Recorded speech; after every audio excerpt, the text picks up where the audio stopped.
नमस्कार. माझ्या यूट्यूब चॅनलवर तुम्हा सर्वांचे मनापासून खूप खूप स्वागत. सर्वात आधी तर मला त्यांना धन्यवाद म्हणायचे आहे ज्यांनी माझ्या चॅनलला सबस्क्राईब केले आहे. मनापासून धन्यवाद.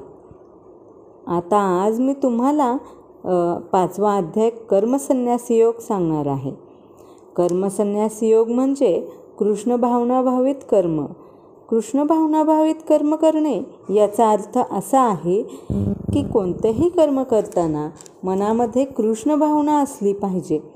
कृष्ण भावनेने कोणतेही काम केले असता ते पूर्ण सिद्धीस गेल्याशिवाय राहत नाही. एका सुंदर श्लोकाने सुरुवात करूया. कर्मण्येवाधिकारस्ते मा फलेषु कदाचन मा कर्मफल हेतुर्भूर्मा ते संगोत्स्वकर्मणी. तुला याचा अर्थ आहे, तुला केवळ नाम घेऊन कर्म करण्याचा अधिकार आहे, पण फळावर तुझा अधिकार नाही. कर्माच्या फळाचा तू कधीही कारणभूत होऊ नकोस आणि अकर्मण्यतेला धरू नकोस. चला तर आता अध्यायाला सुरुवात करते. अर्जुन म्हणाला, हे कृष्ण, सर्वप्रथम तुम्ही मला कर्माचा त्याग करण्यास सांगता आणि पुन्हा तुम्ही भक्तिपूर्वक कर्माची प्रशंसा करता. आता या दोहोंपैकी कोणते अधिक लाभप्रद आहे ते कृपया मला निश्चितपणे सांगाल का? भगवद्गीतेच्या या 5व्या अध्यायामध्ये भगवंत सांगतात की भक्तिभावित कर्म हे शुष्क मानसिक तर्कवादापेक्षा अधिक चांगले आहे. भक्तिमार्ग हा शुष्क तर्कवादापेक्षा अधिक सोपा आहे, कारण भक्ती दिव्य स्वरूपी असल्यामुळे ती मनुष्याची कर्मबंधनातून मुक्तता करते.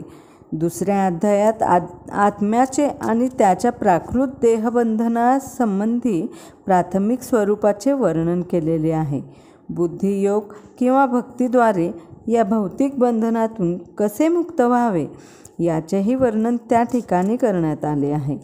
तिसऱ्या अध्यायात सांगण्यात आले आहे की ज्ञानी मनुष्याला कोणतेही कर्तव्य करायचे राहत नाही. आणि चौथ्या अध्यायात भगवंतांनी अर्जुनाला सांगितले की सर्व प्रकारच्या यज्ञकर्मांचे पर्यवसान शेवटी ज्ञानामध्ये होते. तरीही चौथ्या अध्यायाच्या शेवटी भगवंत अर्जुनाला ज्ञानयुक्त होऊन जागृत होण्याचा आणि युद्ध करण्याचा सल्ला देतात. म्हणून भक्तियुक्त कर्म आणि ज्ञानयुक्त अकर्म या दोहोंवर एकाच वेळी जोर देऊन श्रीकृष्णांनी अर्जुनाला गोंधळात टाकले आणि त्याचा निश्चय डळमळीत केला. अर्जुनाला वाटले की ज्ञानयुक्त संन्यास म्हणजे सर्व प्रकारच्या इंद्रियजन्य कर्माची समाप्ती करणे. परंतु जर एखादा भक्तिपूर्ण कर्म करत असेल तर त्या कर्माची परिसमाप्ती कशी होऊ शकेल? दुसऱ्या शब्दात सांगायचे झाल्यास त्याला वाटते की ज्ञानयुक्त संन्यास हा सर्व प्रकारच्या कर्मांपासून मुक्त असला पाहिजे, कारण कर्म आणि संन्यास यांच्यात त्याला विसंगती दिसते.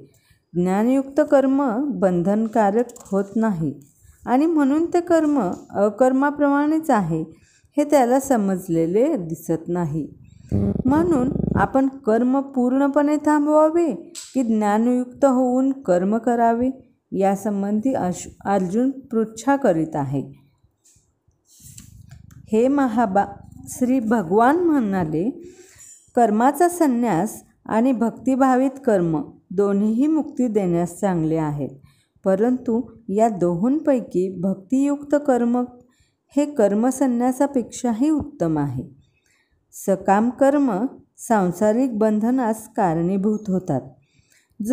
जोपर्यंत मनुष्य शारीरिक सुखाचा दर्जा सुधारण्याच्या उद्देशाने कर्म करत राहतो तोपर्यंत त्याला विविध प्रकारच्या शरीरांमध्ये निश्चितपणे देहांतर करावेच लागते. यामुळे त्याचे भौतिक बंधन सतत चालू असते. हे महाबाहो अर्जुना, जो द्वेष करत नाही तसेच आपल्या कर्मफलांची आकांक्षा करत नाही तो नेहमी संन्यासीच असल्याचे जाणावे. सर्व प्रकारच्या द्वंद्वातून मुक्त असणारा असा मनुष्य सहजपणे भौतिक बंधन पार पाडतो आणि पूर्णपणे मुक्त होतो. केवळ अज्ञानी लोकच भक्तियोग हा भौतिक जगताच्या विश्लेषणात्मक अध्ययनापासून भिन्न आहे असे म्हणतात. जे लोक वस्तुतः ज्ञानी आहेत ते म्हणतात की या दोन्ही मार्गांपैकी कोणत्याही एका मार्गाचे चांगल्या रीतीने जो अनुसरण करतो त्याला दोन्ही मार्गांचे फळ प्राप्त होते. जो जाणतो की सांख्ययोगाद्वारे प्राप्त होणारे स्थान भगवत भक्तीद्वारेही प्राप्त होऊ शकते आणि म्हणून जो सांख्ययोग आणि भक्तियोगाला समान रूपामध्ये पाहतो तोच यथार्थपणे पाहणारा होय. तत्वसंशोधनाचा वास्तविक हेतू जीवनाच्या परमध्येयाचा शोध घेणे हा आहे.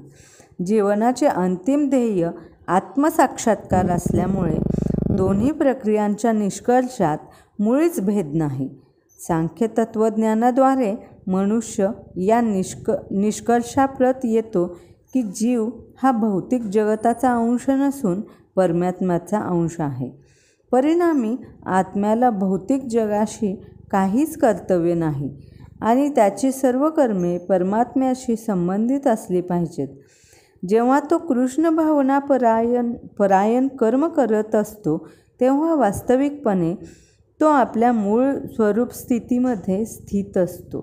सांख्ययोग या पहिल्या प्रक्रियेमध्ये मनुष्याने भौतिक जगतापासून अनासक्त झाले पाहिजे आणि भक्तियोग प्रक्रियेद्वारे मनुष्याने कृष्ण भावनाभावित कर्मामध्ये आसक्त झाले पाहिजे.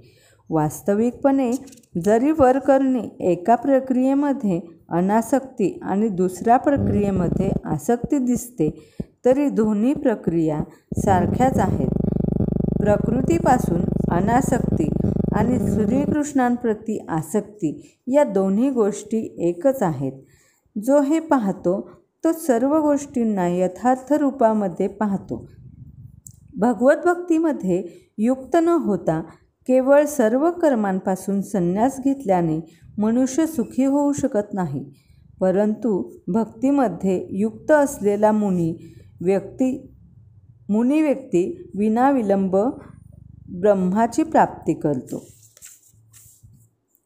जो भक्तिपूर्ण कर्म करतो विशुद्ध आत्मा आहे आणि आपले मन व इंद्रिये संयमित करतो तो सर्वांना प्रिय असतो आणि सर्वजण त्याला प्रिय असतात. असा मनुष्य जरी कर्म करत असला तरी तो कधीच बद्ध होत नाही. दिव्य भावनायुक्त मनुष्य जरी पाहत असला, ऐकत असला, स्पर्श करत असला, वास घेत असला, खात असला, हालचाल करत असला, झोपत असला आणि श्वसन करत असला तरी त्याला आपल्या ठायी नेहमी माहीत असते की वस्तुतः आपण काहीच करत नाही. कारण बोलताना, उत्सर्जन करताना, स्वीकार करताना किंवा डोळ्यांची उघडझाप करताना तो नेहमी जाणतो की केवळ भौतिक इंद्रिये आपापल्या विषयांमध्ये संलग्न आहेत आणि तो स्वतः त्यांच्यापासून अलिप्त आहे. कृष्ण भावनाभावित मनुष्याचे जीवन विशुद्ध असते आणि म्हणून तात्कालिक आणि दूरवर्ती अशा कर्ता, कर्म अधिष्ठान, प्रयत्न आणि दैव या 5 कारणांवर अवलंबून असणाऱ्या कर्माशी त्याला काहीच कर्तव्य नसते, कारण तो श्रीकृष्णांच्या दिव्य प्रेममयी सेवेमध्ये युक्त असतो. जरी तो आपल्या शरीर आणि इंद्रियांद्वारे कार्य करीत असल्याचे दिसले तरी त्याला आपल्या वास्तविक स्वरूपाची आध्यात्मिक सेवेची नेहमी जाणीव असते. भौतिक भावनेमध्ये इंद्रिय तृप्ती करण्यामध्ये मग्न असतात, परंतु कृष्ण भावनामध्ये इंद्रिये श्रीकृष्णांची इंद्रिये संतुष्ट करण्यामध्ये मग्न असतात. म्हणून कृष्ण भावनाभावित मनुष्य जरी इंद्रियजन्य भौतिक कार्य करीत असल्याचे दिसला तरी तो सदैव मुक्तच असतो. पाहणे आणि ऐकणे हे ज्ञानेंद्रियांचे कार्य आहे, तर चालणे, बोलणे, उत्सर्जन करणे इत्यादी कर्मेंद्रियांचे कार्य आहे. कृष्ण भावनाभावित व्यक्ती इंद्रियांच्या कार्यापासून कधीच प्रभावित होत नाही. तो भगवत सेवेव्यतिरिक्त इतर कोणाचेही कार्य करू शकत नाही, कारण तो जाणतो की भगवंतांचे नित्य दास आहोत. आपण भगवंतांचे नित्य दास आहोत. जो व्यक्ती कर्मफल भगवंतांना समर्पित करून आसक्ती न ठेवता आपले कर्म करतो, तो कमलपत्र ज्याप्रमाणे पाण्याने स्पर्शिले जात नाही, त्याप्रमाणे पापकर्माने प्रभावित होत नाही. योगीजन आसक्तीचा त्याग करून शरीर, मन, बुद्धी आणि इंद्रियांनी सुद्धा केवळ शुद्धीकरणासाठी कर्म करतात.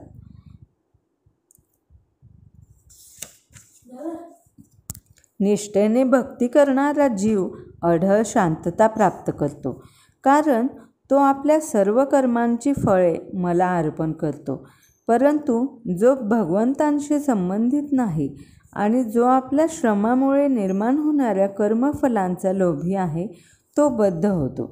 कृष्ण भावनाभावित मनुष्य आणि देहात्मबुद्धी असणारा मनुष्य यातील भेद हाच आहे की कृष्ण भावनाभावित मनुष्य श्रीकृष्णांवर आसक्त असतो, तर देहात्मबुद्धी असणारा मनुष्य आपल्या कर्मफलांवर आसक्त असतो. जो व्यक्ती श्रीकृष्णांवर आसक्त आहे आणि केवळ श्रीकृष्णांप्रित्यर्थच कर्म करत आहे, तो निश्चितच मुक्तात्मा आहे आणि त्याला आपल्या कर्मफलांबद्दल मुळीच चिंता नसते. श्रीमद भागवतात सांगण्यात आले आहे की परमसत्याच्या ज्ञानाच्या अभावी म्हणजेच द्वंद्वभावामध्ये केलेले कर्म हेच मनुष्याच्या कर्मफलावरील आसक्तीचे कारण बनते. भगवान श्रीकृष्ण हेच परमसत्य आहेत. कृष्ण भावनेमध्ये द्वंद्व नसते. अस्तित्वातील सर्व वस्तू श्रीकृष्णांच्या शक्तीमुळे निर्माण होतात आणि श्रीकृष्ण हे सर्व मंगलमय आहेत. म्हणून कृष्ण भावनाभावित कर्मे ब्रह्मस्तरावरील असतात, तसेच ती दिव्य असतात आणि त्यांना भौतिक कर्मफल नसते. यास्तव कृष्ण भावनाभावित मनुष्याला शांती प्राप्त होते. परंतु इंद्रिय तृप्तीकरता जो लाभगणतीत गुंतलेला आहे, त्याला अशी शांती प्राप्त होऊ शकत नाही. श्रीकृष्णांव्यतिरिक्त इतर कशाचेही अस्तित्व नाही, याचा साक्षात्कार होणे हाच निर्भयता व शांतीचा स्तर आहे आणि हेच कृष्ण भावनेचे रहस्य आहे. जेव्हा देहधारी जीव आपली प्रकृती संयमित करतो आणि मनाद्वारे सर्व कर्मांचा त्याग करतो, तेव्हा तो कर्म न करता तसेच कर्म न करवता 9 द्वारे असलेल्या या नगरात म्हणजे भौतिक शरीरामध्ये सुखाने राहतो. देहरूपी नगराचा स्वामी देहधारी जीव हा कर्माची निर्मिती करत नाही, तसेच तो लोकांना कार्य करण्यास प्रवृत्तही करत नाही किंवा कर्मफलेही निर्माण करत नाही. हे सर्व कार्य प्राकृतिक गुणांद्वारे केले जाते. तसेच भगवंत कोणाचेही पाप किंवा पुण्यकर्मे ग्रहण करत नाही. तथापि देहधारी जीव हे त्यांच्या वास्तविक ज्ञान आच्छादित करणाऱ्या अज्ञानामुळे मोहित होतात. परंतु जेव्हा अज्ञानाचा नाश करणाऱ्या जीवाने जीव प्रबुद्ध होतो, तेव्हा ज्याप्रमाणे सूर्य दिवसा सर्व वस्तूंना प्रकाशित करतो, त्याप्रमाणे त्याचे ज्ञान सर्व गोष्टी प्रगट करते.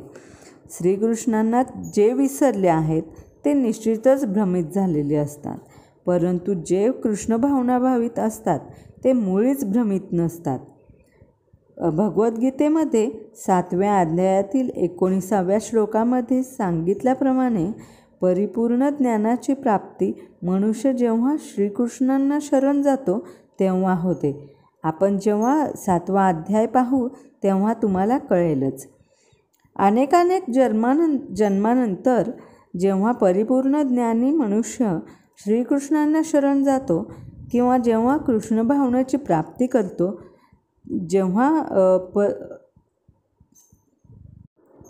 तेव्हा ज्याप्रमाणे सूर्य दिवसा सर्व गोष्टी प्रकाशित करतो, त्याप्रमाणे त्या मनुष्याला सर्व गोष्टी प्रकट होतात.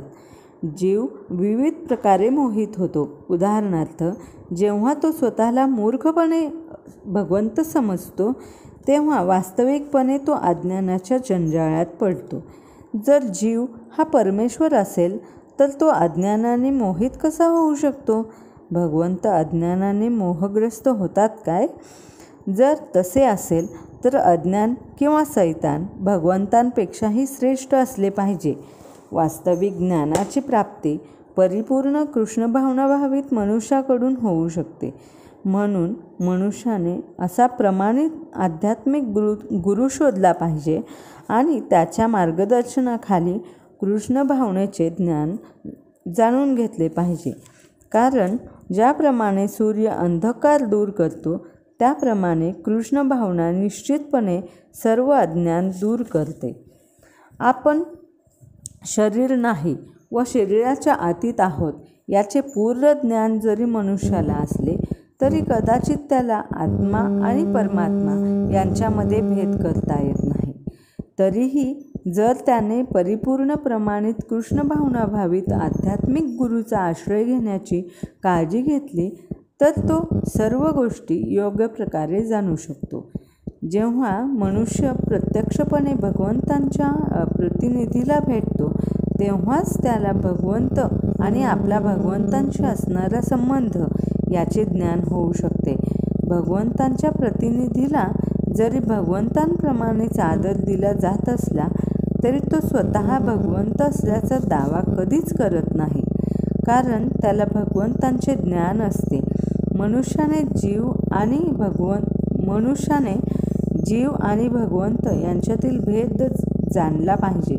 म्हणून भगवान श्रीकृष्ण दुसऱ्या अध्यायात सांगतात की प्रत्येक जीवाला तसेच भगवंतांनाही स्वतंत्र वैयक्तिक अस्तित्व असते. वर्तमान काळी त्यांना वैयक्तिक अस्तित्व आहे आणि मुक्तीनंतरही भविष्यकाळात त्यांना स्वतंत्र वैयक्तिक अस्तित्व असते. रात्रीच्या अंधारामुळे आपण सर्व वस्तू एकच असल्याप्रमाणे पाहतो, परंतु दिवसा जेव्हा सूर्योदय होतो तेव्हा आपण प्रत्येक गोष्टीचे वास्तविक स्वरूप पाहतो. आध्यात्मिक जीवनामध्ये वैयक्तिक स्वातंत्र्य आणि स्वरूप जाणणे म्हणजेच वास्तविक ज्ञान आहे. जेव्हा मनुष्याची बुद्धी, मन, निष्ठा आणि आश्रय हे सर्व भगवंतांवर स्थित होते, तेव्हा पूर्ण ज्ञानाद्वारे त्याची सर्व कल्मशे धुतली जातात आणि याप्रमाणे तो सहज मुक्तिपथावर अग्रेसर होतो. तात्पर्य: भगवान श्रीकृष्ण हे दिव्य परम सत्य आहेत. श्रीकृष्ण हेच पुरुषोत्तम श्री भगवान आहेत. या उपदेशावरच संपूर्ण भगवद्गीता केंद्रित झाली आहे. सर्व वैदिक शास्त्रांचेही हेच मत आहे. परतत्व म्हणजेच परम सत्य होय आणि तत्ववेत्ते या परतत्वालाच ब्रह्म, परमात्मा आणि भगवान म्हणून जाणतात. भगवान हे सर्वोच्च परतत्व आहेत. भगवंतांहून अधिक दुसरे काहीही नाही. भगवान सांगतात की निर्विशेष ब्रह्माचा आधारही श्रीकृष्णच आहेत. म्हणून सर्व प्रकारे श्रीकृष्ण हेच परमसत्य आहेत.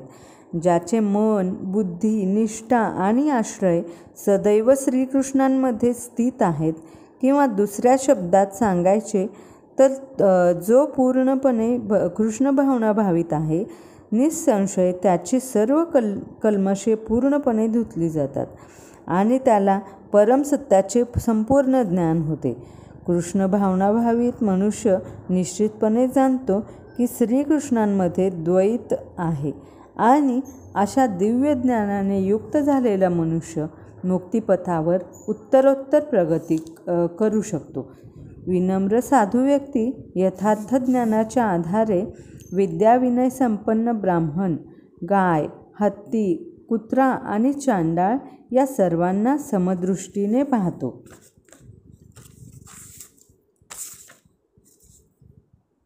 ज्यांचे मन एकत्व आणि समतेत स्थित झाले आहे त्यांनी जन्म आणि मृत्यूच्या बंधनावर पूर्वीच विजय प्राप्त केला आहे. ते ब्रह्माप्रमाणेच निर्दोष आहेत आणि याप्रमाणे ते पूर्वीच ब्रह्मामध्ये स्थित झालेले असतात.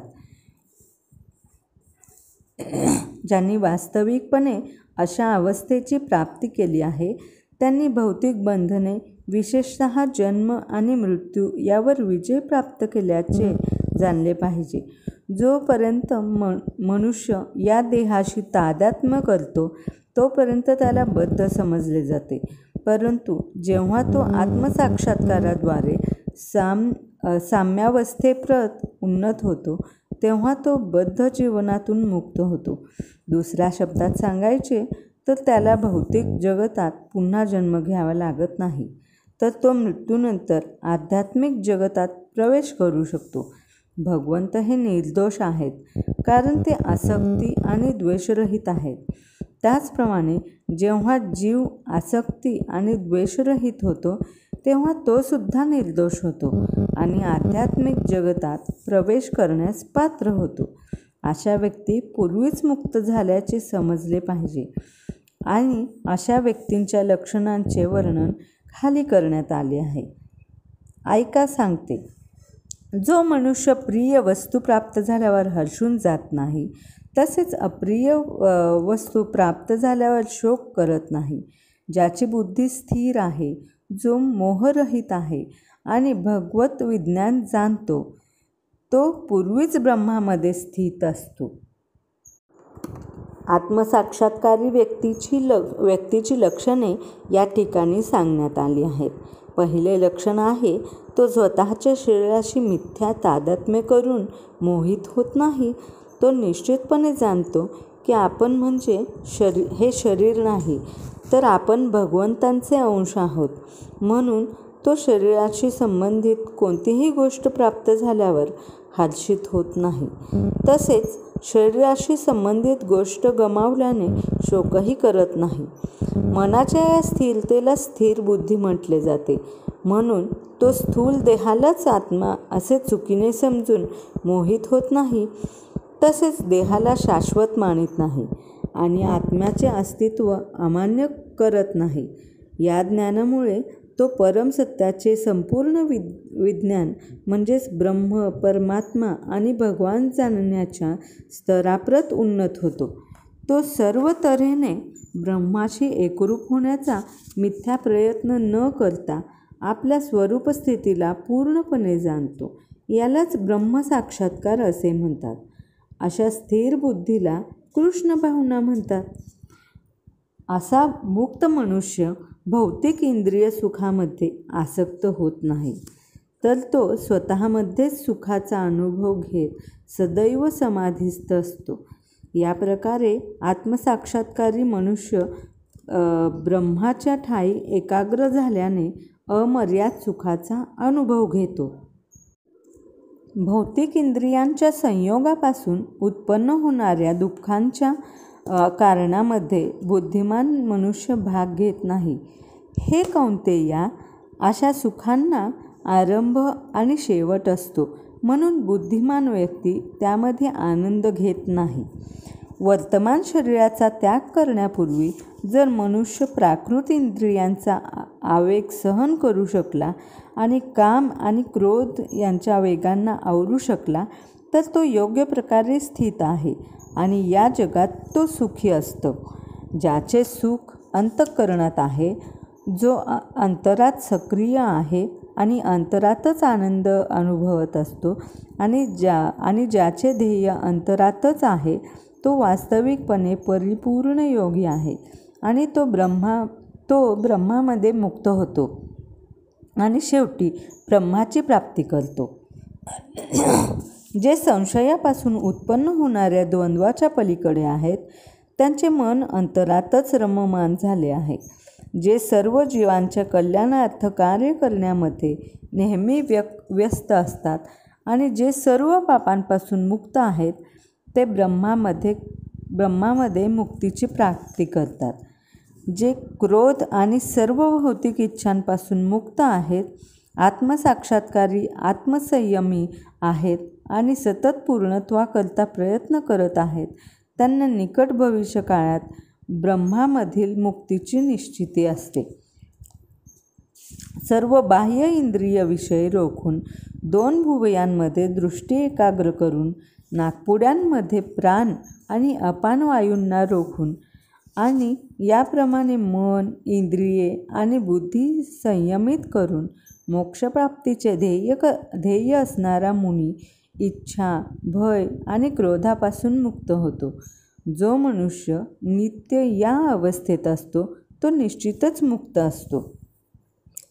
कृष्ण भावनेमध्ये संलग्न होऊन मनुष्य तात्काळ आपले आध्यात्मिक स्वरूप जाणू शकतो आणि त्यानंतर तो भक्तियोगाच्या माध्यमाने भगवंतांना जाणू शकतो. जेव्हा मनुष्य भगवत भक्तीमध्ये उत्तम प्रकारे स्थित होतो तेव्हा तो दिव्य स्तराप्रत उन्नत होतो आणि यामुळे आपल्या कार्यक्षेत्रामध्ये भगवंतांची उपस्थिती जाणण्याइतपत पात्र बनू शकतो. या विशिष्ट स्थितीलाच ब्रह्मनिर्वाण आणि ब्रह्मामधील मुक्ती असे म्हटले जाते. ब्रह्मनिर्वाणाच्या उपरोक्त तत्वांचे विवेचन करून झाल्यावर भगवंत अर्जुनाला अष्टांग योग या योग पद्धतीच्या आचरणाद्वारे मनुष्य या अवस्थेप्रत कसा येऊ शकतो याचा उपदेश करतात. या अष्टांग योगाची 8 अंगे आहेत. ती म्हणजे यम, नियम, आसन, प्राणायाम, प्रत्याहार, धारणा, ध्यान आणि समाधी ही आहेत. 6व्या अध्यायामध्ये योग विषयाचे विस्तृत स्पष्टीकरण करण्यात आले आहे आणि 5व्या अध्यायाच्या शेवटी त्याचे केवळ प्राथमिक वर्णन करण्यात आले आहे. प्रत्याहार हा योग पद्धतीद्वारे शब्द, स्पर्श, रूप, रस आणि गंध या इंद्रिय विषयांचा त्याग केला पाहिजे. त्यानंतर 2 भुवयांमध्ये दृष्टी एकत्रित करून अर्धोन्मीलित नेत्रांनी नासिकाग्रावर ध्यान एकाग्र केले पाहिजे. नेत्र पूर्णपणे बंद करण्याने काही लाभ होत नाही, कारण नेत्र पूर्णपणे बंद केल्यास निद्रावश होण्याचा संभव असतो. तसेच नेत्र संपूर्ण उघडे ठेवण्यानेही काही लाभ होत नाही, कारण तसे केल्यास इंद्रिय विषयांद्वारे मोहित होण्याची शक्यता असते. शरीरातील ऊर्ध्व आणि अधोगमन करणाऱ्या वायूंचे समत्व साधून नाकपुड्यांमध्ये श्वासोच्छ्वासाची हालचाल रोखली जाते. अशा योगाच्या आचरणाद्वारे मनुष्य इंद्रिये संयमित करू शकतो, बाह्य इंद्रिय विषयांपासून अलिप्त राहू शकतो आणि याप्रमाणे तो ब्रह्म निर्वाणासाठी स्वतःची तयारी करतो. ही योग पद्धती मनुष्याला सर्व प्रकारच्या क्रोध आणि भयांपासून मुक्त होण्यास व त्या योगे दिव्य स्थितीत परमात्म्याच्या उपस्थितीचा अनुभव घेण्यास सहाय्य करते. दुसऱ्या शब्दात सांगायचे तर कृष्ण भावनामृत ही योग पद्धतीच्या आचरणाची सहज सुलभ पद्धत आहे. याचे पुढील अध्यायामध्ये विस्तृत वर्णन करण्यात येईल. कृष्ण भावनाभावित मनुष्य हा नित्य भक्तिपूर्ण सेवेमध्ये युक्त असल्याकारणाने त्याची इंद्रिये इतर गोष्टींमध्ये रत होण्याचा धोका नसतो. इंद्रिये संयमित करण्याचा हा मार्ग अष्टांग योगापेक्षा अधिक उत्तम आहे. मी सर्व यज्ञ आणि तपस्यांचा परमभोक्ता, सर्व ग्रहलोक आणि देवदेवतांचा परमेश्वर आणि मी सर्व जीवांचा हितकर्ता व सर्व जीवांच्या कल्याणाची इच्छा करणारा आहे.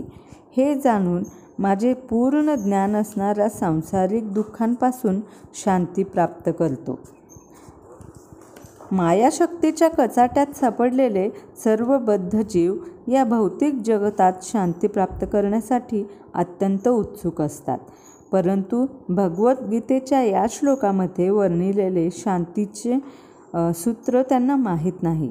सर्वश्रेष्ठ शांतीसूत्र केवळ हेच आहे की भगवान श्रीकृष्ण हे सर्व मानवी कर्त्याचे भोक्ता आहेत.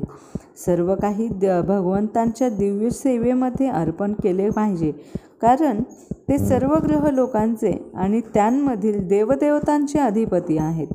त्यांच्याहून श्रेष्ठ कोणीही नाही.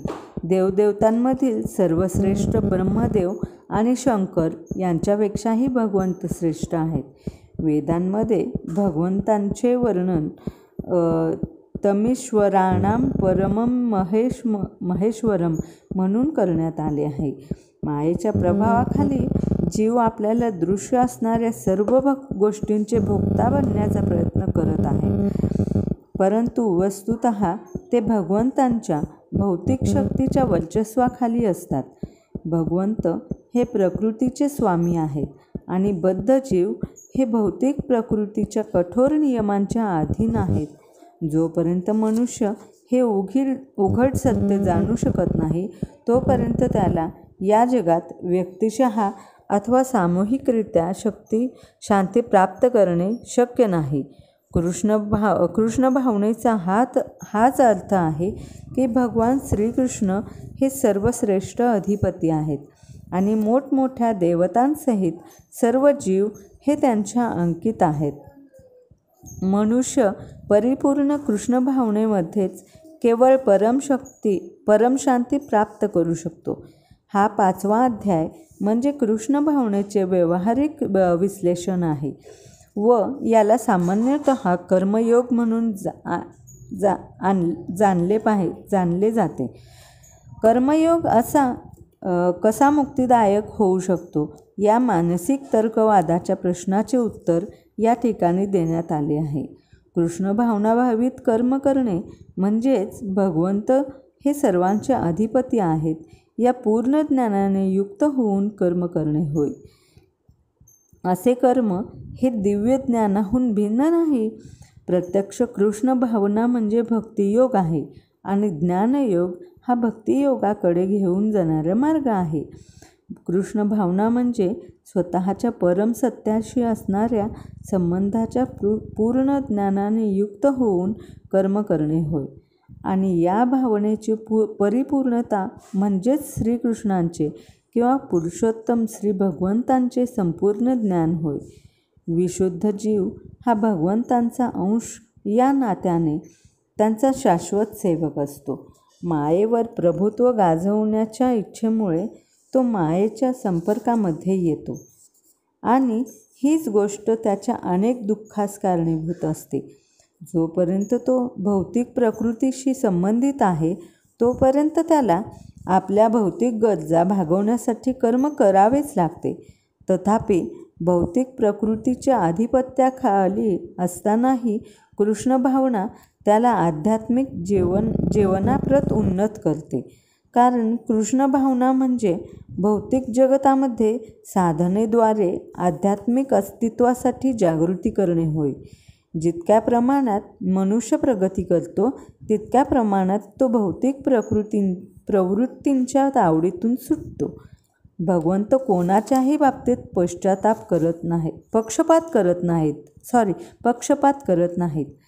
सर्व काही मनुष्याच्या कृष्ण भावनेतील कर्तव्यांच्या व्यावहारिक आचरणावर अवलंबून असते आणि यापासूनच त्याला सर्व प्रकारे इंद्रिये संयमित करण्यास आणि काम आणि क्रोधावर विजय मिळवण्यास मदत होते.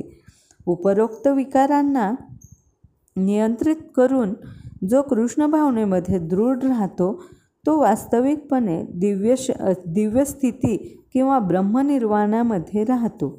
अष्टांग योगाचे कृष्ण भावनेमध्ये आपोआपच आचरण होते, कारण यामध्ये अंतिम हेतू साध्य होतो. यम, नियम, आसन, प्राणायाम, प्रत्याहार, धारणा, ध्यान आणि समाधी यांच्या आचरणाने यथावकाश उन्नतावस्था प्राप्त होते. परंतु भक्तियोगातील पूर्णतेची ही केवळ पूर्वतयारी आहे आणि भक्तिपूर्ण सेवा हीच मानवजातीला शांती प्रदान करू शकते. हीच जीवनाची परमोच्च सिद्धी आहे. माझे कथन तुम्हाला कसे वाटले कृपया कमेंट बॉक्समध्ये मला नक्की सांगा, म्हणजे मला कळेल की माझे वक्तव्य तुम्हाला आवडले आहे की नाही ते. आवडल्यास लाईक आणि शेअर करा. कृष्णार्पणमस्तु.